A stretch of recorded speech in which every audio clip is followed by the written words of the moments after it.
وسلم دائما أبدا على حبيبك خير الخلق كلهم هو الحبيب الذي ترجى شفاعته لكل هول من الأهوال متحن يا ربي بالمصطفى بلغ مقاصدنا واغفر لنا ما مضى يا واسع الكرم. والسلام على المرسلين والحمد لله رب العالمين. سبحان الإجابة والقبول لجاه سيدنا محمد صلى الله عليه وسلم. سورة الفاتحة.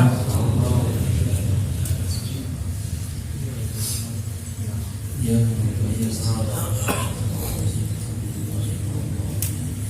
Al-Fatihah Jumatan Bapak Museri Enggak itu diskriminasi ini gerah sektor ada tulisannya gerah ini sakit semoga Allah SWT disembuhkan kesehatan lahir maupun batin panjang umur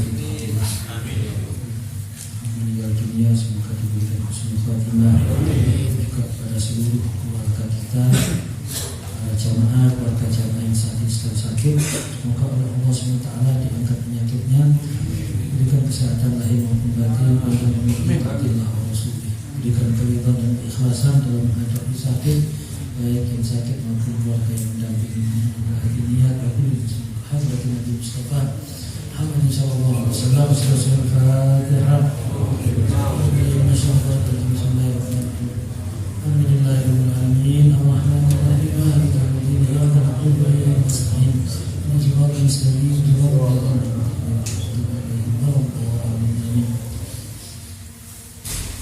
Alhamdulillahirrahmanirrahim. Assalamualaikum warahmatullahi wabarakatuh. Alhamdulillahirrahmanirrahim. Salatu wassalamu ala Rasulillah Sayyidina Muhammad bin Abdullah wa ala alihi wasallam wa la hawla wa la quwwata illa billah. Amma ba'd. Assalamu alaikum warahmatullahi wabarakatuh. Muhammad Sayyidina Muhammad Nabi Allah Isa Sayyidina Muhammad bin Abdullah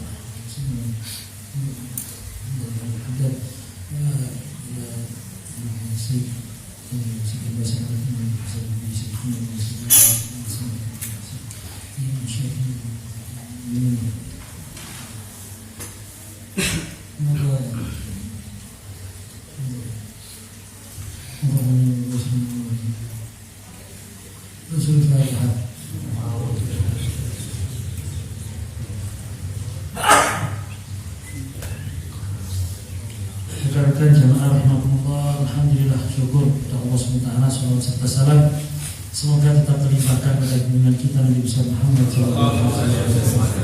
Masih kita membahas mengenai tentang sholat seperti yang berkali-kali kita bahas, kita tanamkan pada diri kita masing-masing bahwa sholat ini merupakan ibadah yang paling istimewa, bahkan merupakan karunia Allah SWT yang besar sekali kepada kita umat Nabi Muhammad SAW. Karena sholat bisa menjadi sarana kita untuk berhubungan dengan Allah SWT, sarana kita untuk berhubungan dengan baginda junjungan kita Nabi Muhammad SAW.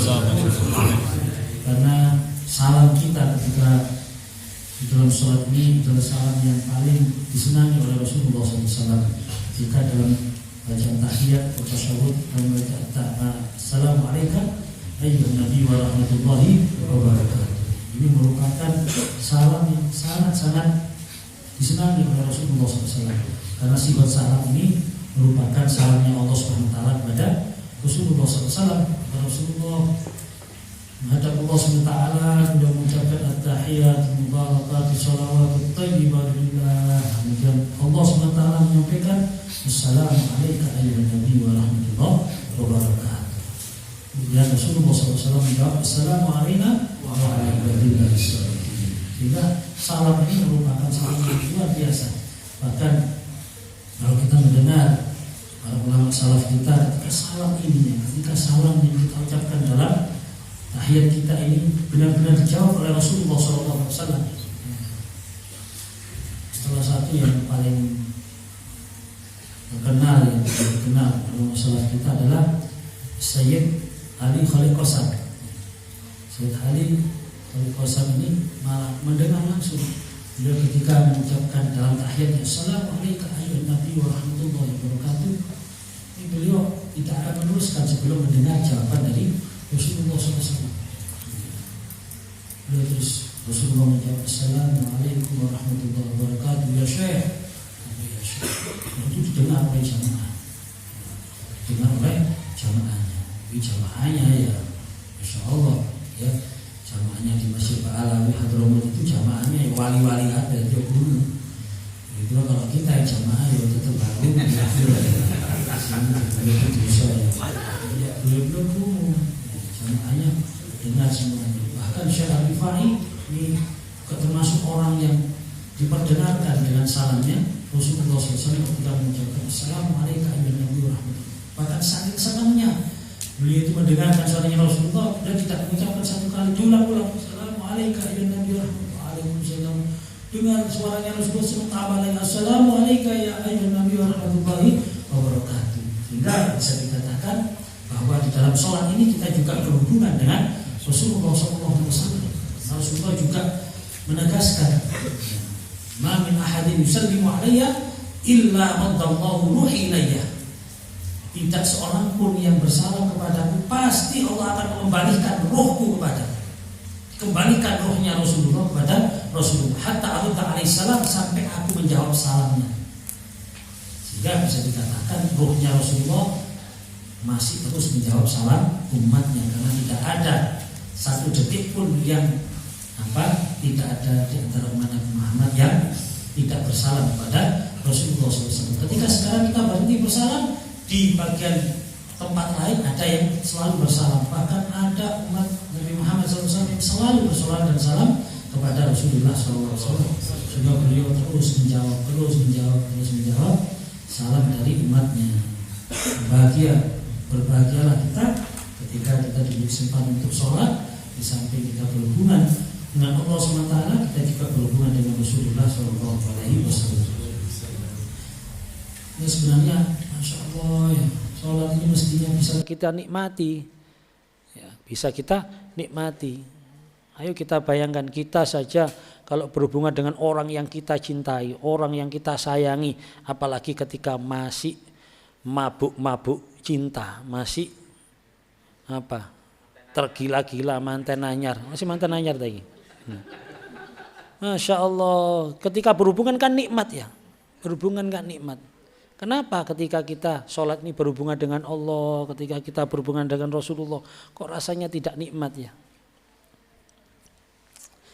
Inilah ya, ini kalau pernah saya dengar dari beberapa ulama, makanya kita minta sama Allah ya, Allahumma inni a'udzubika min fitnatil mahya wal mamat. Lah, fitnatil mahya, fitnah kehidupan ini salah satunya orang yang kena fitnah kehidupan adalah orang yang ibadahnya gak nikmat, sholatnya gak khusyuk. Ya, berarti kita ini termasuk orang yang masih terkena fitnahnya kehidupan.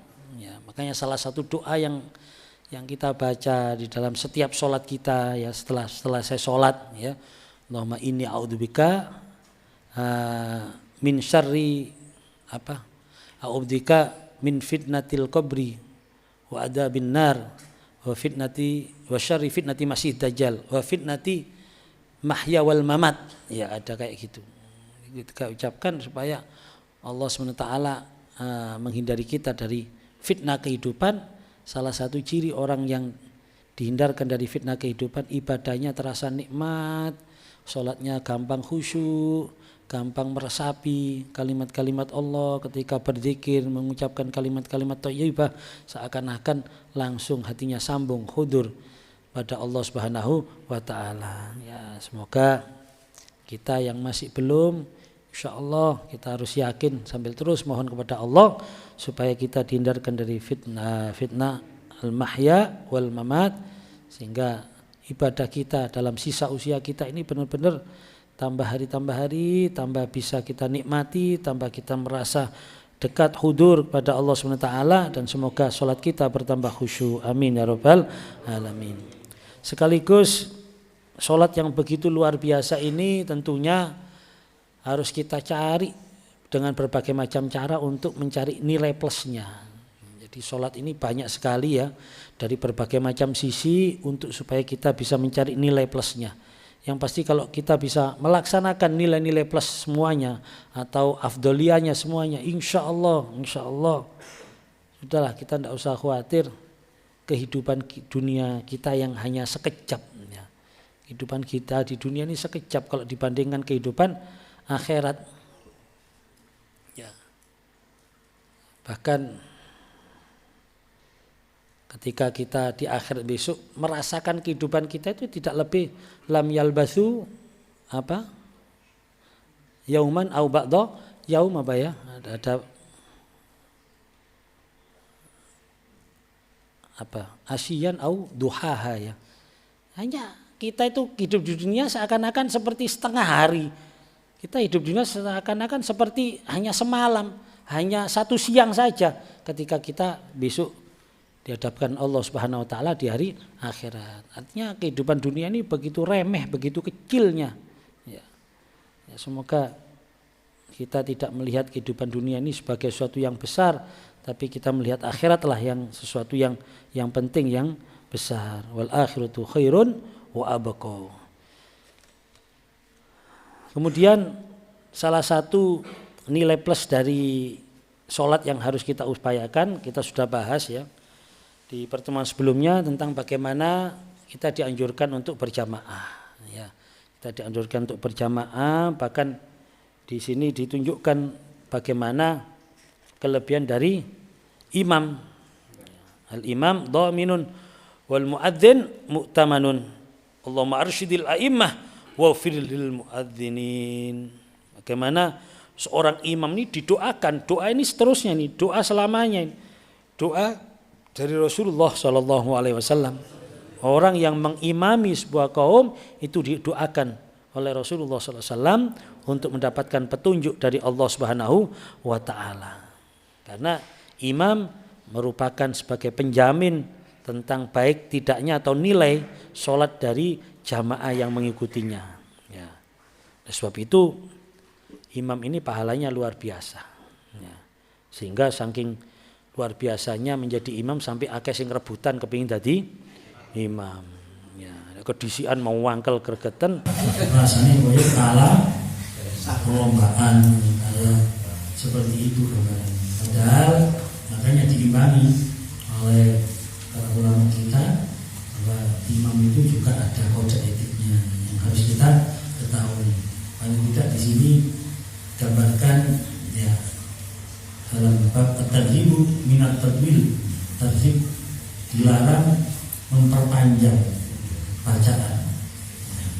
Peminan ya'umar rajul qauman wa hum lahu karihun, dan dilarang mengimami sebuah kaum, seseorang mengimami sebuah kaum dan kaumnya atau jamaahnya itu tidak menyukai. Karena apa? Nanti kita bahas di sini. Bismillahirrahmanirrahim. An Jabir radhiyallahu anhu qala, dan sahabat Jabir radhiyallahu anhu qala, shalla Mu'ad bi ashabil isya. Sayyidina Mu'ad bin Jabal bersama sahabat-sahabatnya, di sini diceritakan ashab Sayyidina Mu'ad bin Jabal adalah ahlu Kuba, yaitu penduduk Kuba. Penduduk Kuba. Mu'ad, Salah Mu'ad, Sayyidina Mu'ad namanya Mu'ad bin Jabal Al-Ansari. Fatawwala alaihim, maka sahabat Mu'ad memperpanjang alaihim, ai zada fil qiraah, yaitu memperpanjang qiraah atau bacaannya. Wa hum jama'atu ghairu mahsurin fil masjidil am. Sedangkan mereka makmumnya adalah jamaah yang ghairu mahsurin, yang tidak terbatas. Jadi jamaah umum fil masjidil am, di dalam masjid umum atau masjid jami'. Jadi masjid umum, jamaahnya juga tidak terbatas, tidak tertentu, artinya jamaahnya juga umum, siapapun bisa berjamaah di situ. Walam ya'lam ridhahum bil-tatwil. Sedangkan sahabat Mu'adz bin Jabal tidak mengetahui apakah mereka jamaah itu ridho dengan dia memperpanjang bacaannya. Padahal wakanu yang disebut jamaahnya ini adalah an-nakhil wa ziro'ah. Mereka adalah para petani kurma, para petani. Ziro'ah itu adalah petani. Di bukan orang ahli ilmu, bukan orang penghafal Al-Quran, tapi orang-orang awam. Maka faqala lahu Nabi sallallahu alaihi wasallam, Rasulullah sallallahu alaihi wasallam kemudian bersabda, mengatakan pada Sayyidina Mu'adz bin Jabal, aturidu an takuna fattanan ya Mu'adz. Bahasa kita mungkin kon kan golek perkara ta Mu'adz. Kon kate gawe perkara, kamu mau bikin fitnah apa? Kamu mau bikin fitnah? Idza amamta. Ini masalahnya sahabat Mu'adz ini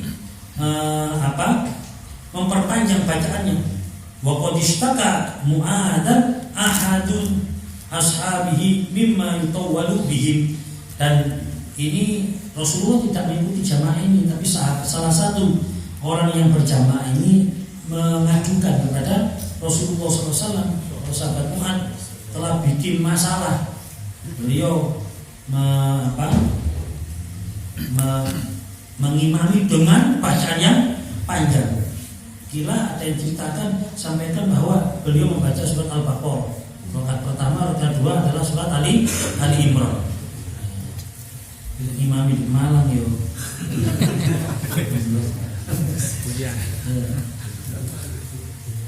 Faqala lahu alaihi salatu wassalam dari Rasulullah mengatakan hal tersebut, aturidu an takuna fattanan ya Mu'adz, maka kamu mau bikin fitnah ya Mu'adz?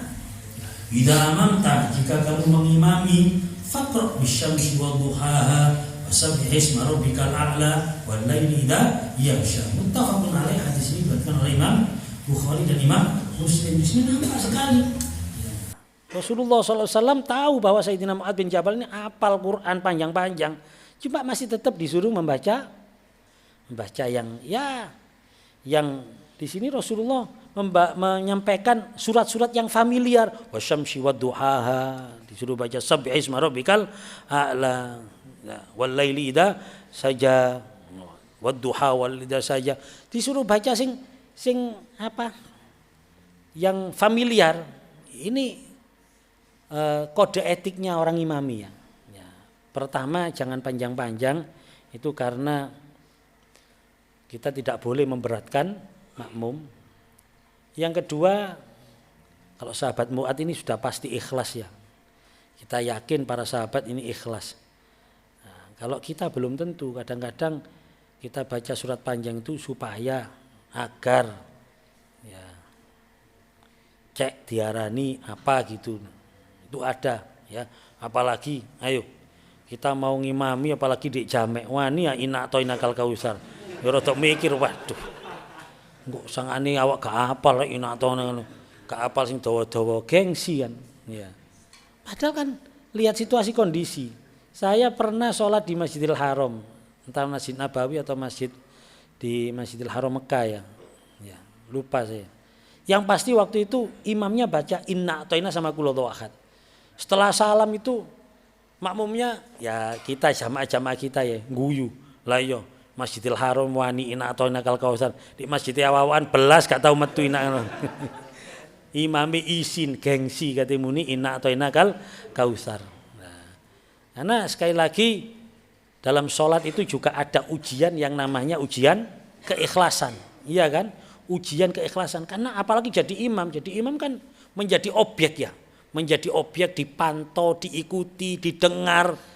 Sehingga ini menjadi pusat perhatian dari seluruh jamaah. Pusat perhatian seluruh jamaah ini. yang namanya imam. Ini ujian besar. Ujian besar akan keikhlasan. Bagaimana dia mempertahankan diri supaya tidak muncul rasa riak, tidak muncul rasa ujub, ya, rasa membanggakan diri. Iya. Loh ini psikologisnya orang yang menjadi pusat perhatiannya. Semua itu bukan masalah imam saja. Ini termasuk salah satunya. Apapun, ya termasuk misalnya seperti saya gini kan ini jadi pusat perhatian. Semuanya akan memperhatikan saya. Semuanya memperhatikan. Yang misalnya di panggung-panggung semuanya, itu semuanya diuji oleh Allah, diuji ininya loh. Ya. Bagaimana dia menjaga diri dari sifat riya dan ujub, membanggakan diri. Loh ya benar ya. Ini saya ngomong gini karena saya kan termasuk orang yang sering jadi pusat perhatian, misalnya waktu ngimami, waktu khutbah, waktu ceramah, ya. Mungkin sampean gak pati ngrasakno, gak pati didadekno perhatian wong. Marine kan kuper aja, kurang perhatian jadi. Ndak ya padha ae. Ndak di situ ada memang ada. Kadang-kadang wis ate salat ngono, waduh. Berhubung di masjid jamek, takbir kadang diganti. Biasanya Allahu Akbar, Allahu Akbar. Padahal gak tahu metu iku. Iku rek langgar gak tahu metu iku. Berhubung masih jamek langsung ditokno iki ya. Iya Masya Allah. Loh, saya dulu pernah kita di pondok itu pernah ketemu ya. Jadi ada ya sama-sama santri cuma wis fase. Lah ya itu biasa. Ngimami. Nah, ya untuk melatih para santri terutama yang sudah bacanya bagus disuruh ngimami supaya ngelatih. Ya, itu lah kita yang tahu setiap harinya ya. Kita yang tahu setiap harinya itu ya kaget. Itu kok usoli kene curiga, waduh. Ausul. Wow. Si. Biasanya gak ngene lho biasanya. Lah kita kan teman dekat tadi ro kan ya. Wah iki biasanya salifan ngono iki ausul. Wow kok molo-molo ngene rek usoline waduh iki. Bareng takbir iku waduh iki takbir iki nemu ndek endi takbire ya wasik ngene. Wah, coba melengking. Jadi mari ku setelah selesai itu guyu kabeh. Kon takbirmu nemu ndek endi kon mau wasik kan. Lho dia ngomong terus terang, "Nok yai rek siji ngono lho." Ono yai siji. Oh, berarti kan mesti ada unsur yaitu karena dikudo dikei ujian ono yai didelok yai ngene wis siji wisan. Bek menawa ira serius di pek mantu apa diolehno ponakane yai lak lumaran jadi keluarga dalem akhirnya. Nah, itu kadang-kadang ujian terus baca surat apalagi anak-anak yang hafal Quran, Masya Allah kepingin dudono iki lho aku hafal Quran. Ya nek salat di Masjidil Haram enggak apa-apa, Quran sing diwaca macam-macam ndak masalah. Ini di kampung maca Quran, kadhe sik tas apal. Lho jenenge menungso saya itu sering di Masjidil Haram yang kadang yang senior-senior itu kadang-kadang lali ya. Tapi Masjidil Haram ndak usah khawatir, sing imami hafal Quran, ndek burine 3-4 wonge hafal Quran kabeh. Khalifahnya sudah hafal Quran. Jadi kate maca surat opo ayat piro, juz piro terserah wis gak masalah. Ndek mburi ki wis siap gitu loh. Lah di kampung iya. Di kampung juz amai separuh dan untuk hafal harinya. Paling sing hafal alhakum takasus sak penisor ya. Karena digawe traweh jadi gampang hafal-hafalane lho. Iki kadek surat ayat sing ndek tengah-tengah juz 17 misalnya lho sapa sing ngero ya. Akhirnya bareng maca lali. Lali sapa sing ngelingno gitu. Ya wis kabeh jegideg kabeh meneng mungkin diambek batin. Iki surat apa ayat apa. Awak kate ngilingno ya apa ya gak iso kene gak ero. Surate gak ero kok kate ngilingno. Akhirnya ya apa akhirnya? Ya akhirnya meneng kabeh. Meneng kabeh diulangi meneh. Bek menawa mundur satu ayat eling. Pancet dong sik tas hafal jenenge. Pas lali gak ono sing naskhe, gak ono sing ngilingno. Barang ping 3 wis kesel mikir akhirnya kul huwallahu ahad. Cari makmume gak mang-mangi rek keluar ahad. Wis bingung nang sak masjid kait kula ahad ngono. Lho itu kan jadi apa? Jadi ini loh Rasulullah kok disebut dicontohkan sama Rasulullah surat-surat yang familiar. Kok nek maca iku ya wis lah. Sing sekirane makmum iku apal, kenal, rek kono ono salah cek ono sing ngelingno. Itu maksudnya, kode etiknya semacam itu. Jadi tidak harus ya, tidak harus, kecuali di masjid-masjid yang mahsurin yang memang tertentu jamaahnya. Misalnya seperti di pondok-pondok kan ada ya, di pondok pondok takfid, nah itu beda itu ya. Memang seperti itu. Tapi kalau di tempat yang umum, kalau bisa yang familiar saja. Muttafaqun alaih, ini merupakan kode etik ya. Saya pernah cerita nih waktu pengajian di Bangil. Bangil kan tambah kusru-kusru wong ya. Ya waktu pengajian menerangkan masalah sholat, bagaimana kita menjaga keikhlasan dalam sholat. Karena fawailul lil musallin alladzina hum an sholatihim sahun alladzina hum yuraun ini. Dalam sholat itu ada yuraunnya ini, bahayanya. Nah, waktu itu saya nerangkan sholat itu ya yang bacaan yang biasa-biasa. Terutama bacaan yang kalau sholat sendirian tidak masalah. Tapi kalau sholat sama orang banyak itu yang ringan, yang banyak. Ojo Yasin dintekno ya. Nah itu kan yo gak bijaksana. Nah ternyata memang benar, saya turun diceritani. Leres niku. Niku wong ini kalau niku diduding-duding niku. Niku Yasin dintekno. Ya karena jamaah ketua jamaah tahlilnya sedo gitu loh ya. Belum ada pilihan, lah dek rupane kate pamer apal Yasin, cek dipilih tadi ketua jamaah tahlil kira-kira ngono kira-kira ya. Akhirnya pas sholat isya itu Yasin dintekno. Rakaat pertama setengah, rakaat kedua, tapi masih setengah usik Yasin dia sik dawa kan ngono. Dadi Yasin maru dintekno wabe salam iku. Lho iki cerita nyata ndek Bangil iki. Ono jamaah arek enom wis mungkin arek pusing apa wis ya mungkin sih awas tas salat kena imam sing kok ngene. Dadi mari salam iku langsung ngadeg jenenge makmum iku sing arek enom ambek mlayu. Imam gendeng jarang ngono mlayu wae. Waduh. Iki Bangil iki soro. Lho ya bener saya diceritani aku gak ero dhewe. Mosok ngoten nggih lare kali mlayu. Dadi imame kate wiritan gak sido diuber lari dadi uber-uberan. Ya Allah ya Rabbi. Loh itu memang bisa kejadian kalau orang sudah pusing. Saiki nek wong kebelet ngoyo kena Yasin lho.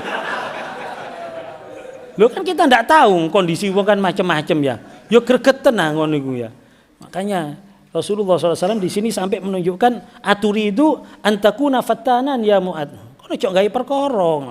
Orang sholat itu harus diperingan, jangan diperberat ya. Apalagi kalau imami inna makmumnya langsung tepak sip ini. Wan Abi Hurairah radhiyallahu an Nabi sallallahu alaihi wasallam, kalau ini masih sama ya babnya ya, senada dengan itu. Qala Rasulullah sallallahu alaihi wasallam bersabda, "Idza amma ahadukumun nas falyukhaffif." Jika kamu mengimami manusia. Di sini imam di sini aisara imaman bi iqamati sultan. Ya, bisa imam karena ditunjuk oleh pemerintah.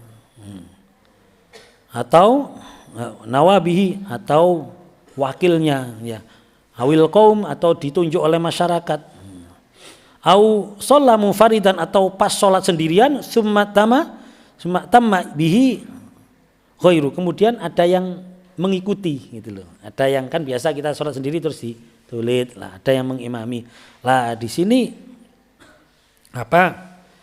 kita dianjurkan untuk fal yukhaffif, maka ringankanlah, dientengno ya. Fa inna fihi mussaghir, karena di dalam jamaah itu ada yang kecil, wal kabir ada yang besar, ono sing arek cilik, ono arek sing nom, ono arek sing tuwa, wadal haja, ono orang yang punya hajat. Fa idza shalla wahda, kalau kamu salat sendirian, falyusalli kaifa syaa. Muttafaqun alaih, hadis ini diriwayatkan Imam Bukhari dan Imam Muslim. Kalau salat sendirian sak karepmu, falyusalli kaifa syaa. Kamu mau salat wis sampai kon waca arek perlu Al-Baqarah, Ali Imran kon tekno, ndak masalah. Kalau salat sendirian. Tapi kalau salat berjamaah maka falyukhaffif, ringankanlah, dientengno. Diringankan di sini bukan berarti termasuk sholat orang yang cepat-cepat itu juga memperberat. Iya kan? Ada kan sholat sing cepet sing Blitar iku lho. Iya kan, ada kan? Grutuk, itu kan ada kan. Lu itu termasuk memperberat itu. Lu ya arek nom-noman, wah seneng kira wah sehat iki kemeringetmu. Mari salat wis membakar kalori ya ngono. Lho tapi bagi sing boyon dikek koyo ngono, waduh merotol awak melok salat wong iki. Itu kan berarti memperberat. Makanya yang sedang-sedang saja sing ya sekiranya wajar lah. Mengimami itu wajar, enggak perlu berlebihan, terutama dalam bacaan dan gerakan di sini. Wan Abdullah bin Umar radhiyallahu anhuma, dari sahabat Abdullah bin Umar radhiyallahu anhuma, anna Rasulullah sallallahu alaihi wasallam kan yaqul salasatun la yaqbalullah. Kita tambah bahaya meneh. Salasatun la yaqbalullahu minhum salatan. Ada 3 orang yang Allah tidak menerima salatnya. Gak diterima salatnya mbek Gusti Allah. Siapa? Man taqaddama qauman wa hum lahu karihun. Siapa orang yang mengimami, ya, mengimami sebuah kaum dan kaumnya tidak ridho, kaumnya tidak senang. Penyebabnya banyak, termasuk salah satunya adalah apa? Penyebabnya adalah bacaan yang panjang-panjang, termasuk ya. Nah, di sini yang dimaksud di sini jamaahnya jamaah yang umum ya, jamaah yang umum. Kalau jamaah yang khusus ya tidak masalah sebenarnya.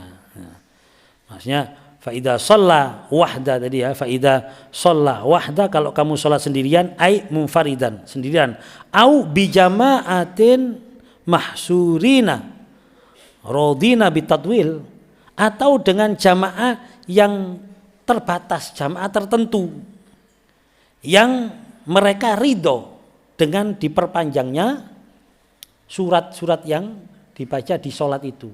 Tidak apa-apa. Seperti Mekah Medina semuanya tahu. Bahkan orang-orang umroh Ramadan kepingin tarawih di Mekah Medina karena panjangnya, karena senang menikmati sholat yang panjang. Ya. Tarawih di Mekah kok sambat, ya mulai aja lagu mutakasur ya ngono. Di Mekah yang ini iki sak juz sing diwaca 2 jam tarawih ini. Itu sudah biasa dan kita menikmati. Malah justru kalau di Mekah terus digawe alhaqum mutakasur. Kok padha mbek kota lama rek. Wah yo, lumayan gak di Mekah mana ini ya. Yo di sana memang sudah ridho, semuanya ridho, tidak masalah. Mekah Madinah seperti itu memang. Bahkan kita menikmati, ya karena apa? Gak menikmati kan rugi, pirang juta rek ya. Justru malah kita waduh rek salate padha mbek omah ya rugi rek ya. Dek kono salate jamaah semakin hari semakin padat, apalagi masuk likuran. Itu sudah luar biasa. Hotel paling mahal itu ya pas likuran itu, ya. Paling mahal selama 1 tahun. Haji aja kalah kalau mahalnya dengan waktu likuran di bulan Ramadan. Semakin ramai, ya. Waliane dik kene kan ya, kene ya. Tambah entek, sing rame yo Malang Plaza sing rame ya. Sing rame dodol pakaian Ramayana kula.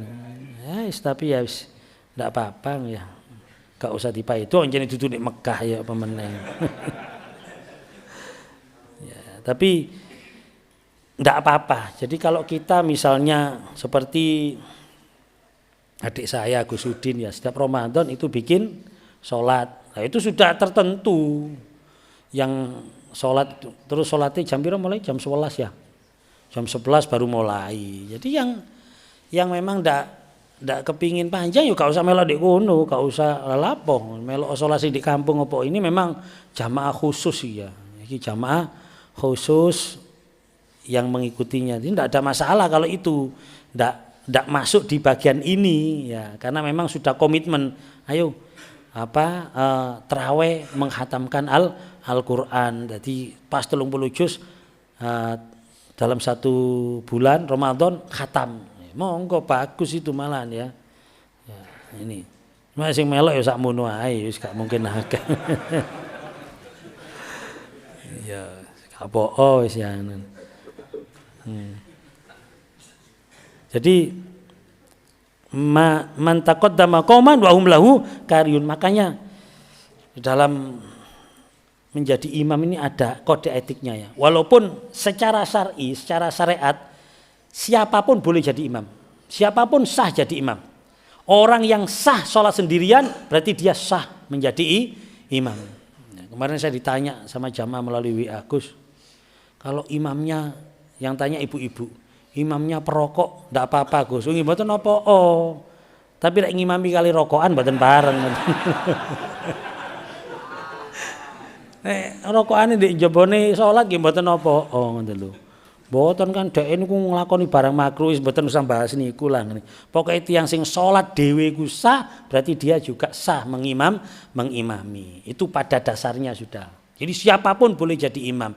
Cuma ya karena imam ini punya kedudukan yang tinggi, imam itu punya fungsi yang besar dalam sholat berjamaah, ya sehingga bagaimanapun juga ada orang yang harus tahu diri lah, ya supaya berjamaah ini juga berkualitas, sehingga imam itu kalau bisa dipilih yang bagus. Tapi secara umum tidak apa-apa. Kalau misalnya kita sholat di tempat umum, kita kan tidak tahu ya. Tidak tahu, kadang-kadang ada orang yang kelihatannya secara lahiriane koyok, wah iki koyok wong alim iki ketokane. Wis jenggoten ambek kene gosong sih. Kini ngomong-ngomong win. Bareng imami, alhamdulillah. Aduh lah kok ngene. Iki ketokane serem ya. Parasaku lulusan ars tanding ngono. Lho kok ngono kadang-kadang ya apa meneh kene kan ndak tahu ya. Lah disitulah orang perlu ngaji ini perlunya tahu diri gitu loh ya. Makanya kadang-kadang saya sendiri kadang kalau di tempat umum saya kadang rebutan saya kepin dadi imam. Bukan apa-apa ya karena misterius gitu. Wis. Engkon kene mak waduh iki rek lah bacaane ngene ngono. Terus yang sangat-sangat menggregetkan itu ya. Menggemaskan itu ngene. Kan kita kan sholat, itu kan sering keluar. Jadi di budik bandara, buk terminal, budik endi. Itu sholat itu kadang kan tempat sholat kan terbatas. Nah ini ilmu ini juga ya. Sholat itu tempat terbatas. Lalu di bandara pas maghrib der akeh wong kate sholat. Musolane mek titik. Ini ono imam sing wis gak cerdas belas jareku ngene. Ngimami, Masya Allah. Wis seru iki wong akeh koyo ngene. Sing antri tempat ini banyak, wis wudu ambek antri karena tempat terbatas. Lah kok ngimami cek enak. Mocone wis alhamdulillahi rabbil alamin. Duh. Kene kena goyah itu tambah gregetan. Waduh kok ngene. Kok tambah digoyang-goyang saiki. Iki mburi akeh wong ngenteni ngono lho. Lho itu saya ndak 1-2 kali pengalaman gitu. Wis macaane kaya ngono, mari ngono bacane dodo. Amma yatasaalun. Lho gak tambah enak, wis tambah enak tok. Wis iki gak main blas. Lho itu ada gitu tuh. Makanya kadang-kadang saya rek ngono iku wis babak aku nek-nekatan tak tuwisi kadang wis sret langsung wis kene cepet-cepetan. Bismillahirrahmanirrahim. Alhamdulillahirabbil alamin arrahmanir rahim maliki yaumiddin. Lho sing ngenteni kan seneng. Wah, sipi pinter iki. Lho cepet. Lho iya, kadang mau inna atainakal kautsar fasallallahu Allahu akbar sallallahu. Dang mari pokoke itu maknina mari salam langsung ngadeg. Ayo, masih banyak yang nunggu wiritan sampean di sana di luar wiritan tak ono bisa. Ayo wiritan nanti di luar di wiritannya. Ini banyak yang nunggu, kasihan. Itu namanya pengertian. Loh, itu kayak salat kayak ngono akeh diterima ya pasti pisan ya. Asal Loh ya. Loh kan nyenengno kan ya. Nyenengno jamaah, nyenengno sing di luar jamaah lo seneng. Lho sing ngenteni kan ya seneng pisan. Alhamdulillah, Masya Allah. Iki cerdas kok endi ya wong iki. Jadi seneng. Kabeh dadi seneng, sing imam, sing makmum seneng, sing antri ya seneng. Ya memang harus seperti itu. Nek bandara kadang mek digawe salat 10 wis entek. Lah sing ngenteni wong 30. Lah sing iki selak dipanggil ambek pesawat lho. Lah iki rek sampe dienak-enakno kadang wiritan, aduh kesuwen wiritan kemenyek wis ngale apa iki lho sik akeh wong iki. Gak tambah diterima ambek Gusti Allah kemenyek-kemenyek ngono iku. Wong ana kancane sing durung salat ngono ya. Ini kan etika namanya. Lho ini Rasulullah menunjukkan etika di sini. Ngimami tapi sing ana etikae, sing delok wong liya kan ini kan. Ada orang yang kecil, ada yang besar, ada yang punya hajat, harus dipertimbangkan orang-orang itu. Ya. Makanya sampai diancam sama Rasulullah, ada orang yang sholatnya tidak diterima oleh Allah. Salah satunya, ya imam sing kemenyek-kemenyek ngono iku gak diterima. Loh iya, wa rajulun ya'ti shalah dibaron. Lagi senengane ngulur-ngulur sholat sampai entek waktune. Ya ini itu juga sholatnya bisa-bisa tidak diterima kalau sekali-kali yang namanya manusia kadang terlambat, keturun atau mungkin kecapean dan lain sebagainya, tidak ada masalah ya. Cuma kalau menjadi kebiasaan ini bahaya. Warajulun i'tabada muharraron rawahu Abu Daud, dan seseorang yang menjadikan orang yang merdeka hamba sahaya. Ya kalau sekarang tidak ada ya. Cuma intinya kalau di sini saya lihat yaitu orang-orang yang merebut haknya orang lain. Orang-orang yang merebut haknya orang lain. Selagi orang ini masih punya merebut haknya orang lain, ini bisa-bisa sholatnya tidak diterima oleh Allah Subhanahu wa taala. Tapi fokus kita di sini bagaimana kita menjadi imam ini harus yang bijaksana, imam yang punya etika, imam yang punya akhlak, dan imam yang menjaga keikhlasan. Berat memang, tapi insya Allah kalau kita berusaha semaksimal mungkin ya. Ini sebenarnya ada, ini cepet-cepetan wis. Ada 10 etika orang yang ngimami ya. 10 etika yang ngimami ini terdapat di kitab Tambiul Ghafilin ya. Karangan Abu Lais As-Samarqandi. Yang pertama, bacaannya yang bagus kalau bisa ya. Bacaan ini diperhatikan. Terus takbirnya ya itu yang jelas ya. Takbirnya yang jelas, karena takbir ini adalah mengkomando jamaah dalam gerakan-gerakan sholat ya. Terus menyempurnakan rukuk dan sujud ya, yang tumak nina, menjaga nafsunya dari haram dan syubhat ya. Sampai orang yang apalagi kalau dia menjadi imam rawatib ini harus menjaga ya, menjaga hawa nafsunya dari sesuatu yang haram dan yang syubhat. Artinya dalam kehidupan di luar sholat dia harus menjaga diri ya. Jangan gampang melakukan yang syubhat apalagi yang haram. Terus menjaga pakaiannya dan badannya dari kotor, yang bersih pakaiannya ya, karena kita ngimami itu dilihat oleh orang, sehingga jangan sampai mengganggu. Pakaian kita harus bersih, karena kalau pakaian kita tidak bersih itu juga akan mengganggu makmum. Misalnya pakaian ada kotornya, mesti kan di belakang makmum, yo posisi kotor-kotor ini, sampai ini ya sesuatu yang mengganggu makmum lah istilahnya, itu tidak boleh. Tapi kalau dulu ya Buya Siti Dahlan itu kalau kita pakai sarung itu ya, itu tumpalnya, khususnya kalau mau ngimami atau mau sholat, tumpalnya aja dalam buri, rek ono tulisannya tumpal nih.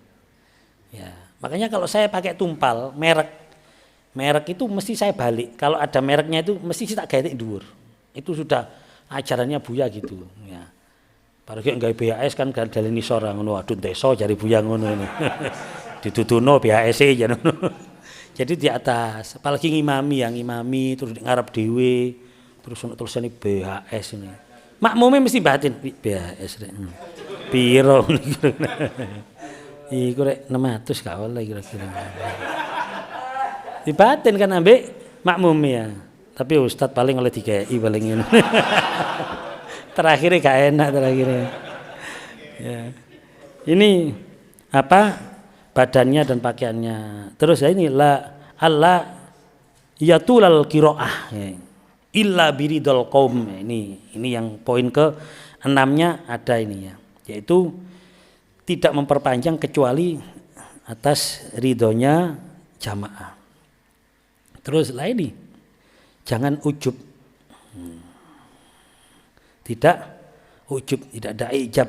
Nah, ya karena memang dalam sholat itu ada unsur-unsur ujubnya itu, kalau tidak hati-hati itu ada. Ya wis pokoknya sama sering imami akan merasakan gitu. Delon mari imami di masjid, musola terus mundak nang masjid jamek. Kadang-kadang ya Allah kalau tidak hati-hati kudu bergaya modelnya. Takbir ngene Allah barang lapo kate ana mulete barang ini. Iki berarti iki lah. Wis ngro mek Allah sama dirinya ya. Terus tidak masuk dalam salat sebelum beristighfar min jami'i dzunub li'annahu syafi'un liman khalfahu ya. Karena dia adalah syafi'un, dia adalah orang yang menolong jamaahnya sehingga dia harus banyak beristighfar. Jadi sebelum sholat itu banyak beristighfar, astagfirullahaladzim. Itu karena apa? Dia akan digandoli sama jamaah. Jadi dia harus banyak beristighfar kepada Allah. Ini sampai sakmono ulama-ulama kita ya. Terus lah ini ketika selesai ya, idza salam itu jangan mengkhususkan dirinya di dalam berdoa. Maka dia termasuk yakhunul qaum. Dia termasuk orang yang khianat kepada kaum. Tapi ya apa meneh kadang enggak ngerti bahasa Arab anjene ya. Jadi doa sering kadang itu. Kayak misalnya doa ya. Jadi mengkhususkan dirinya sendiri kalau domirnya itu ana. Ni gitu loh ya. Kalau Allahumma inni as'aluka. Kalau saya gitu sih mengkhianati.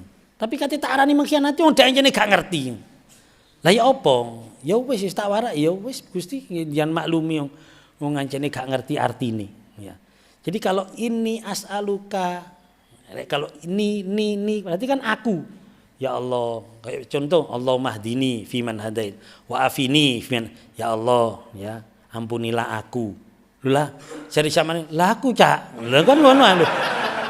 Sampean kok donga dhewe lah awak gak didongakno ta ngono lho. Makanya mestinya diganti Allahumma hdina. Nah itu kami. Mane kudu ngerti apa nahwu, grammar kudu ngerti ya apa. Kadang kita punya bacaan misalnya, bacaan ini bisa dikasih untuk pribadi.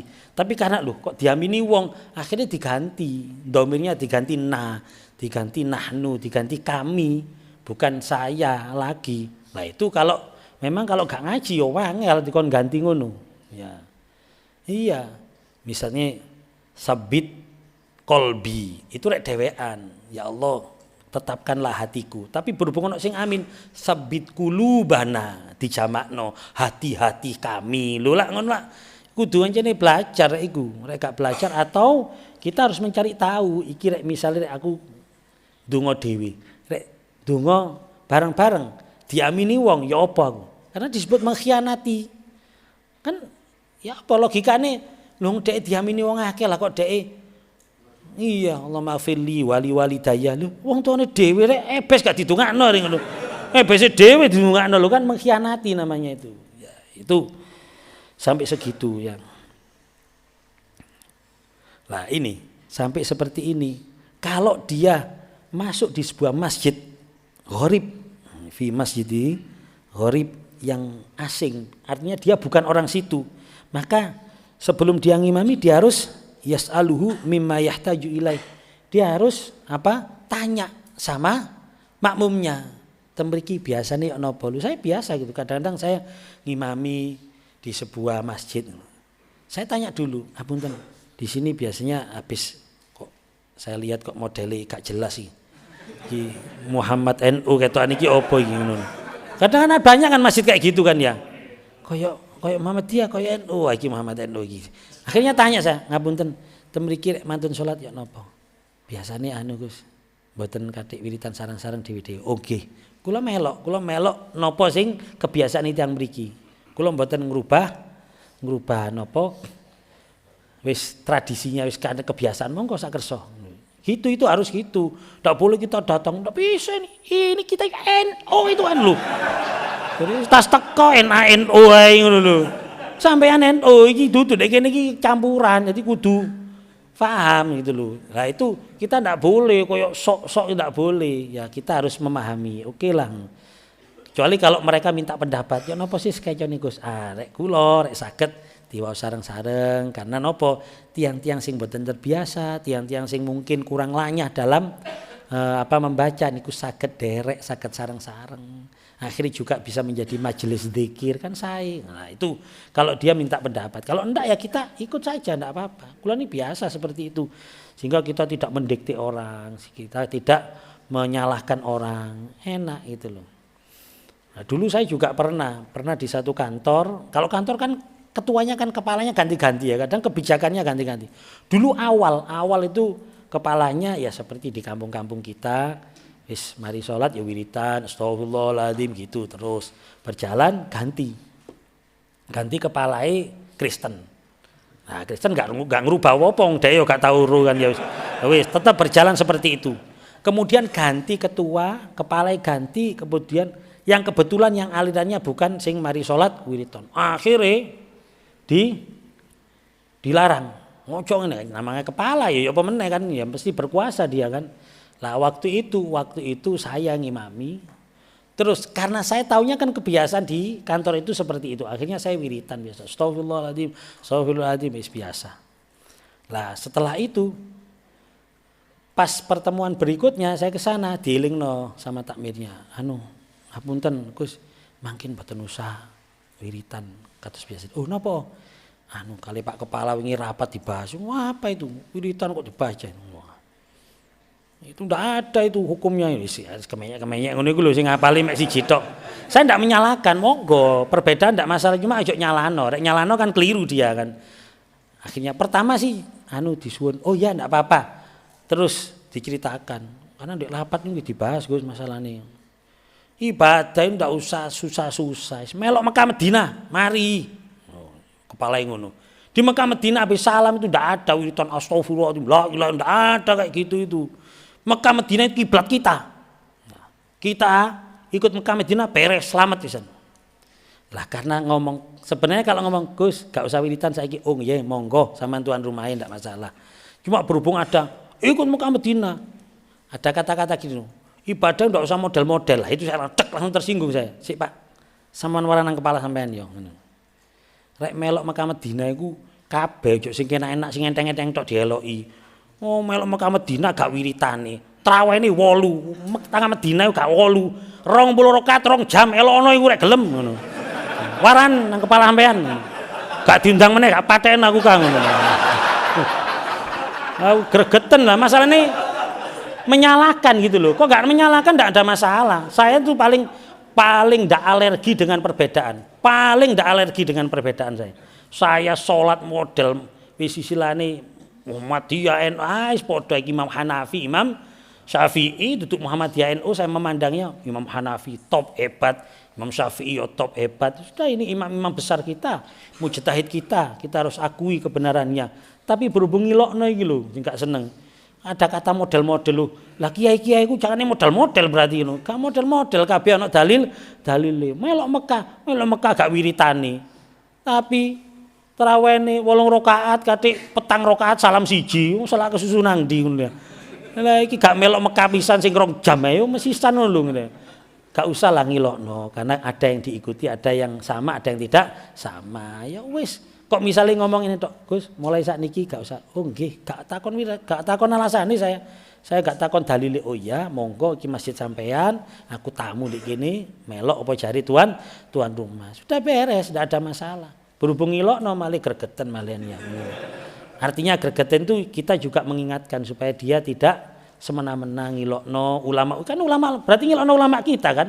Sing ngajari kita seperti itu kan melok diilokno.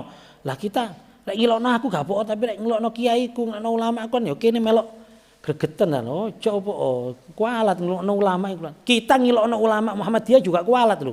Mereka juga ulama. Kita ngilokno sing gak kunut kualat lho, hati-hati lho. Oh, kiai gak kunut lho, ngawur ae. Imam Hanafi gak kunut Imam Hanafi. Wis gak usah bahas itu. Kita ndak boleh ngilokno kiai ulama seberapa lemah ijtihadnya kita ndak boleh gak boleh ngilokno karena mereka adalah mujtahid. Kita ini kan cuma taklid, kita mengikuti para ulama kita. Nah, itulah dalam ngimami ini harus ada etikanya. Semoga kita bisa mengambil pelajaran dari semua ini dan semoga kita bisa mempraktekkan dalam sholat-sholat kita ketika kita menjadi imam, kita benar-benar menjadi imam yang baik, menjadi imam yang punya etika di samping sesuai dengan tatanan syariat sehingga ibadah kita diterima oleh Allah SWT. Amin ya rabbal alamin. Wallahu a'lam bishawab. Alafu minkum. Subhanakallahumma hamdika asyhadu an la ilaha illa anta astaghfiruka wa atubu ilaik. Subhanakallahumma hamdika asyhadu an la ilaha illa anta astaghfiruka wa atubu ilaik. Subhanakallahumma hamdika asyhadu an la ilaha illa anta astaghfiruka wa atubu ilaik. Assalamualaikum warahmatullahi wabarakatuh.